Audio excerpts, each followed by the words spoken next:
Welcome to frankly with Telakapalli. ఆంధ్రప్రదేశ్లో సీట్ల tension మొదలైంది.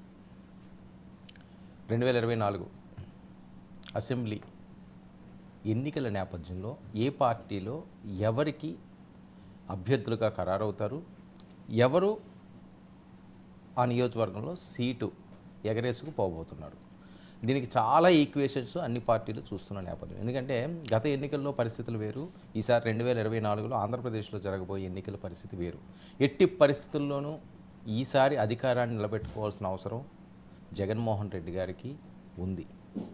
అలాగే ఈసారి అధికారంలోకి రావాల్సిన అవసరం జనసేనకి, టీడీపీకి ఉంది.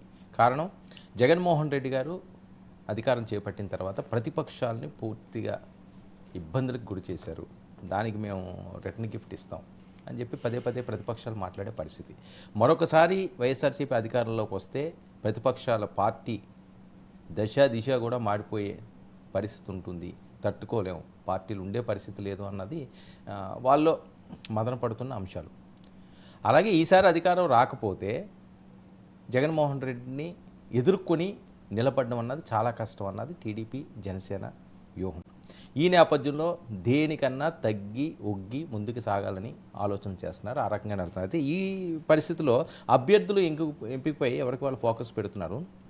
జగన్మోహన్ రెడ్డి గారు మరొక అడుగు ముందుకు వేసి పూర్తి స్థాయిలో సర్వేలు నిర్వహించు నియోజకవర్గాల్లో వీక్గా ఉన్న ఎమ్మెల్యే అభ్యర్థి అయినా మంత్రి స్థాయిలో ఉన్నా మార్చడానికి ఎటువంటి మొహమాటం పట్టలేదు. సీఎంఓ ఆఫీస్ నుంచి ఆ నియోజకవర్గ ఎమ్మెల్యేకో లేకపోతే ఇన్ఛార్జికో ఫోన్ వెళ్తే వాళ్ళకి టెన్షన్ మొదలవుతుందట. తాడేపల్లి సీఎం నివాసానికి రప్పించడం, లేకపోతే క్యాంప్ ఆఫీస్కి రప్పించడం, వాళ్ళకి ఈసారి నీకు నియోజకవర్గంలో ఈ టికెట్ లేదు బాబు, నువ్వు వేరే చూసుకో, పార్టీకి కట్టుబడి ఉండు, మనం మాటం లేకుండా మొహం మీదే మాట్లాడుతున్న నేపథ్యం. సో ఫోన్ వస్తే టెన్షన్ మొదలవుతుంది వాళ్ళకి.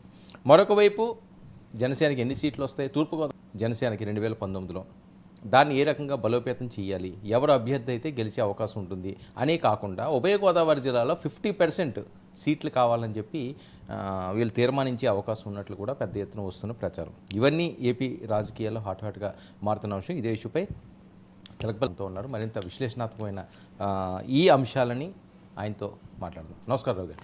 నమస్తే వర్మ. ఆంధ్రప్రదేశ్లో జరుగుతున్న రాజకీయ పరిస్థితి, ఎవరికి టికెట్ వస్తుందో ఎవరికి రాదో తెలియని పరిస్థితి, ఎవరికి వారు వ్యూహాలు రచిస్తున్నారు. గత ఎన్నికలతో ఈ ఎన్నికలతో పోలిస్తే చాలా డిఫరెన్స్ అయితే కనిపిస్తున్నది. గెలవాల్సిన అవసరం అయితే ఇరు పార్టీలకి ఉన్న నేపథ్యం ఎలా ఉండే ఛాన్స్ ఉంటుందండి? ఇది వైసీపీ వాళ్ళు నిన్న కూడా సమావేశం పెట్టారు. వైవి సుబ్బారెడ్డి ఈరోజు కూడా చెప్తూ ఉన్నాడు, అంటే మానసికంగా సిద్ధమైనారు చాలా మందిని మార్చాలి. ఇక్కడ ఇంకో ఒక రాజకీయ అంశం ఏమంటే, ఓ 50 మందిని మార్చాలి లేకపోతే ఓడిపోతారు అనే అధికార పార్టీ ముందుగానే అంగీకరించడం, మారిస్తే గెలవటం నిలబెట్టుకోవడం అదొకటి ఓకే.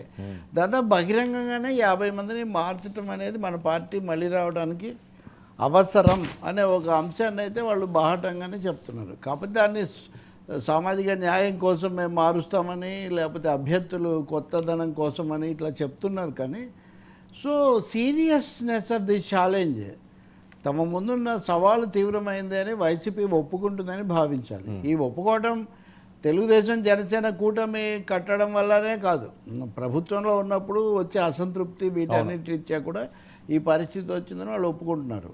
నిన్న ఇప్పుడు ఉదాహరణకు జనసేనను వాళ్ళు ఏమాత్రం ఖాతరు చేయకుండా సపరించేసేవాళ్ళు కదా, అసలు అదేం పార్టీయే కాదు ఇదంతా.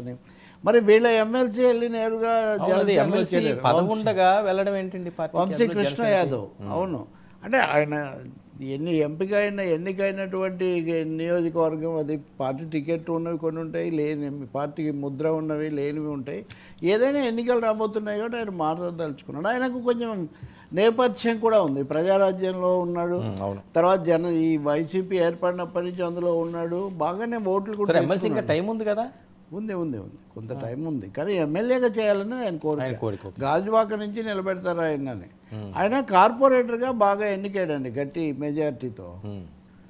ఎన్నికైన తర్వాత తనను మేయర్ని చేస్తారనుకున్నాడు, ప్రయత్నించినా చేయలేదు. ఎమ్మెల్యే టికెట్ ఇస్తారనుకున్నాడు, ఎమ్మెల్యే టికెట్ ఇవ్వలేదు, మేయర్ను చేయలేదు. ఇప్పుడు కూడా మళ్ళీ వేరే వేరే పేర్లు వస్తున్నాయి, ఆయన దాంతో అసంతృప్తి చెందాడు. ఇంకోటేమో గాజువాక నుంచి కూడా ఇప్పుడు నాగిరెడ్డి ఈయన వీళ్ళిద్దరే సిటీలో బలంగా నిలబెట్టారు. ఇప్పుడు అధికారంలోకి వచ్చాక ఎవరెవరు వచ్చారు, మేము తెరమరుగైపోయామని ఒక అసంతృప్తి ఆయనలో చాలా ఎక్కువగా ఉన్నట్టుంది. దాంతో బహుశా జనసేన ఆయనకి ఎమ్మెల్యే టికెట్ ఇస్తామని హామీ తీసుకొని ఆయన అక్కడికి వచ్చాడంటారు. భీమిలి కూడా ఇస్తారన్నట్టుగా తెలుస్తుంది. అదే అంటే భీమిలి కోసం తెలుగుదేశంలో ముఖ్యమైన పేర్లు వినిపిస్తున్నాయి కదా, ఒకసారి చంద్రబాబు రెండో అభ్యర్థిగా రెండో సీటుగా చేయొచ్చు అని ఇట్లాంటివన్నీ. సో ఏదైనా ఈయన అకామిడేట్ చేయటం ఒకటి, బట్ అదేదో ఒక చిన్న ఇదే కదా, అవును, ప్లస్ పాయింట్ అంటే అధికార పార్టీ సిట్టింగ్ ఎమ్మెల్సీ రాబట్టడం అన్నది అంటే జనసేన కూడా ఒక ఆశ్రయంగా ఉండబోతుంది.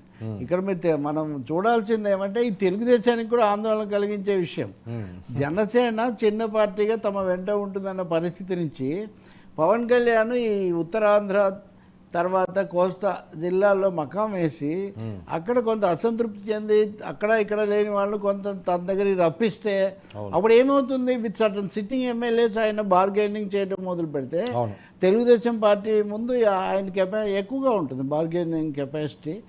రెండవది మరి అసలేం మీకు ఠికానా లేదనే పరిస్థితి ఉండదు. ఆ మాటకు వస్తే తెలుగుదేశానికి కూడా 23 మందే కదా గెలిచారు, అందులో 4-5 పోయే డోలాయమానంలో ఉంటే 19 ఉన్నాయి.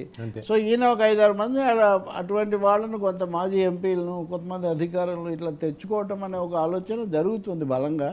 ఇప్పుడు రాబట్టాలి, ఆ విధంగా వీళ్ళతో బేరం చేయాలని, అందుకని అది తీవ్రంగానే నడుస్తుంది.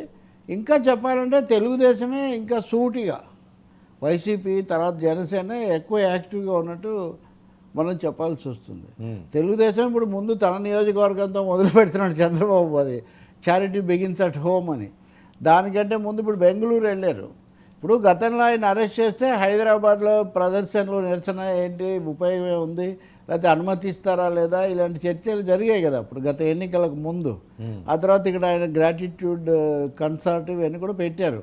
ఇప్పుడు ఆయన హైదరాబాద్దే కాకుండా బెంగళూరులో కూడా అక్కడ కలుస్తున్నారంటే ఇది ఒక ఆసక్తికరమైన విషయమే కాకుండా తెలుగుదేశం వ్యూహాత్మకంగా కొంత ఐటీ ప్రొఫెషనల్స్ కొంత ఇన్వెస్టర్స్ వాళ్ళు విదేశాల్లో ఉన్నా రాష్ట్రేతరంగా ఉన్నా వాళ్ళని కలుసుకొని దాన్ని కూడా ఒక ప్లస్ పాయింట్గా వాడుకోవాలి అనే ఒక ఆలోచన. ఫండింగ్ ఒకటి, రెండోది వాళ్ళకి సంబంధించిన వాళ్ళని చెప్పడం. ఎందుకు చంద్రబాబు అక్కడ సభలో చెప్తున్నారు, ఆయన బెంగళూరులో ఈరోజు పాల్గొన్న సభలో మనం కనీసం ఒక 1%లో కొంత 1లో 10% తెచ్చినా చాలా ఉపయోగమే పార్టీకి. ఓ 10 మందిని మనం ఓటర్లను ప్రభావితం చేసినా మంచిదే అంటున్నారు. అంటే ఓట్లది ఒకటి, రెండోది జనరల్ ఇమేజ్ బిల్డింగ్ కూడా మనకు చాలా వైడ్, ఏ అంశాన్ని కూడా వదులుకునే పరిస్థితి లేదు, వాడుకొని తీరాల్సిన పరిస్థితి ఉంది. వదులుకోవడం వదులుకోకపోవడం not from a position of strength. మీరు ఇందాక అన్నట్టుగా తప్పనిసరిగా గెలిచి తీరాలి కాబట్టి ఎక్కడ ఏ పూచిక పుల్ల దొరికినా కానీ మనం వాడుకోవాలి, దానికి సమయం పెట్టాలి అనే స్వయంగా చంద్రబాబు వెళ్ళాడంటే మీరు అర్థం చేసుకోండి ఇన్ని ప్రెషర్స్ మధ్యలో. ఇంకా ఆ తర్వాత కుప్పం వస్తారు. అంటే కుప్పంలో మీరు ఏదో చేశారు నాకేం ఢోకా లేదని చెప్పడం ద్వారా తన సీటును పదిలో చేసుకోవడమే కాకుండా ఇతరులకు కూడా కొంచెం ఉత్సాహం ఇచ్చే ఒక ప్రయత్నం, మీరందరూ me go back to your constituencies అని చెప్పడం అది జరుగుతుంది.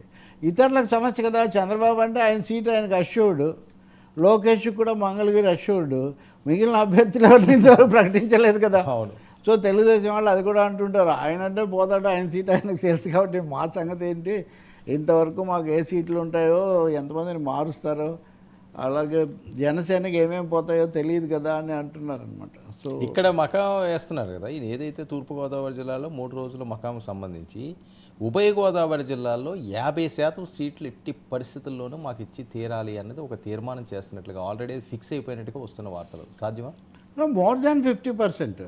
మీరు 50 అన్నారు, ఇంకా ఎక్కువ. అక్కడ మేజర్ చంక్ మాకు ఇవ్వాలి, మైనర్ వాటా మీరు తీసుకోవాలనేది వాళ్ళ స్టాండ్. ఓకే, మేజర్ వాటా జనసేనకి ఇవ్వాలని నాకు తెలిసి ఒక మిత్రుడు, వీటన్నిటిలో పాల్గొనే మిత్రుడు, అన్నీ ఇవ్వలేం కదండి మేము అన్న స్థాయిలో మాట్లాడుతున్నారు వాళ్ళు అప్పుడు బయలుదేరినప్పుడు. అందుకనే తెలుగుదేశం కూడా కొంచెం పదును పెంచి ప్రశాంత్ కిషోర్ని పిలిచి రకరకాల ఫీల్డ్కి అది కూడా ఒక ఉద్దేశం. ఓకే, గోదావరి జిల్లాల వరకు మీరేం మాట్లాడకూడదు లా జవాబు అన్న స్థాయిలో ఉంది జనసేన. ఇది ఆ ఇంప్రెషన్ ఇంకా కొంచెం స్ట్రెంథెన్ చేయడం కోసమే పవన్ కళ్యాణ్ అక్కడే మకాం పెట్టి వాళ్ళని 1 by 1 కలుసుకుంటూ కొంచెం అనధికార స్థాయిలో ఇది మందే మీరు చేయండి అని చెప్తూ అట్లా నడుస్తుంది అనమాట ఇప్పుడు. సో గోదావరి నిజానికి వాళ్ళకు పరిష్కారం చేసుకోవడంలో గోదావరి నుంచి అటు విజయనగరం వరకు ఉన్న సీట్లు పాత గోదావరి జిల్లాలో. ఉమ్. అది కూడా కాకుండా క్యాస్ట్ కాంబినేషన్లో కూడా ఈ జిల్లాలు ఇటు కాపులకు సంబంధించి కానీ అటు మీకు ఉత్తరాంధ్రలో తూర్పు కూడా గోదావరిలో క్యాస్ట్ చంద్రబాబు నాయుడు ఆయన వాళ్ళ తెలుగుదేశం సాంప్రదాయంగా వాళ్ళు ఎక్కువగానే ఉంటారు. ఇంకా తర్వాత కాపుల్లో వైసీపీ వైపు ఉన్న వాళ్ళు ముద్రగడ పద్మనాభాన్ని తీసుకురావాలి అని అనుకునేటటువంటి ఒక ప్రయత్నం అది ఒకటి జరుగుతుంది. మీకు తెలుసు కదా ఎస్సీలకు కూడా తూర్పుగోదావరి జిల్లాలో ఉమ్. ఇంకా ఇతర చోట్ల జనరల్గా వాళ్ళు కూడా సిగ్నిఫికెంట్ ఇంపాక్ట్ ఉంటుంది మంచి వాళ్ళకు. ఓట్ బ్యాంక్ అది. సో వాళ్ళు వైసీపీతో ఉన్నారు కాబట్టి వీళ్ళని తిప్పుకోవాలని వీళ్ళు భావిస్తే జనరల్గా బీసీ కార్డు ఇక్కడ ఎక్కువగా చాలి, ఎస్. బీసీలను ఎక్కువగా నిలబెట్టాలి, ఆ విధంగా ఈ ప్రభావాన్ని న్యూట్రలైజ్ చేయాలి అనేది వైసీపీ యొక్క ఆలోచనగా ఉంది. అందుకనే ఇప్పుడు చాలామందిని అటు ఇటు మారుస్తూ ఉన్నారంటే దానికి అది ముఖ్యమైన కారణం. చెల్లబైన కామెంట్ కూడా ఉంది కదా, ఆయన అంటేనే కులం అన్నట్టుగా. అవును సార్. ఇప్పుడు పవన్ కళ్యాణ్ తూర్పుగోదావరి జిల్లాలో మకాం ఆయన తీసుకుంటున్న నిర్ణయాలు కానీ లేకపోతే ఆయన తీసుకోబోయే నిర్ణయాలు కానీ ఎంతో కొంత సైకిల్ శిబిరానికి కొద్దిగా షాక్గా అనిపించవచ్చా? అంటే చాలా జాగ్రత్తగా గమనిస్తున్నారు వాళ్ళు, ఏం చేస్తారు, ఎవరు కలుస్తారు, ఎలాంటి ఇన్ఫ్లుయెన్స్లు వస్తాయి ఇక్కడ అని ఒక ఇది మటుకు చాలా జాగ్రత్త ఉంది. ముందు నుంచి ఉంది, అది ఇప్పుడు కాదు.